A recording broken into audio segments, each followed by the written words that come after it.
নাতি, দুইজনের পেটটি ভরেছে। আল্লাহ নবী দুই নাতি ডাক দিয়ে কয়, ও নানা, মুখের জিহ্বায় আমাদের মুখটা লাগাইতে দেরি আছে, আমাদের পেট ভরতে দেরি ভাই নাই।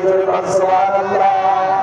মুআজ্জিজায়ে মুহাম্মদুর রাসূলুল্লাহ সাল্লাল্লাহু আলাইহি ওয়াসাল্লাম আল্লাহ নবী হযরত ফাতেমাতুজ জোহরাকে ডাক দিয়ে কয়, ও ফাতেমাতুজ জোহরা, দুনিয়ার জমিনে তুমি অমর আছো, জিবরিল মেসেজ দিয়ে গেল আমার কন্যা ফাতেমা দুনিয়ার জমিনে অমর থাকার কারণে আল্লাহ রাব্বুল আলামিন ও ফাতেমা তোমাকে জান্নাতের সব মহিলাদের সরদারি বানাই দিয়েছে।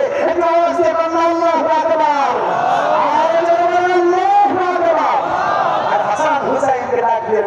ও আমার নাতি হাসান, ও আমার নাতি হুসাইন, সবাই আহলে জান্নাহ, তোমাদের দুইজনকে সমস্ত যুবকদের জান্নাতের সরদার, জান্নাতের লিডার আল্লাহ ঘোষণা করে দিয়েছে।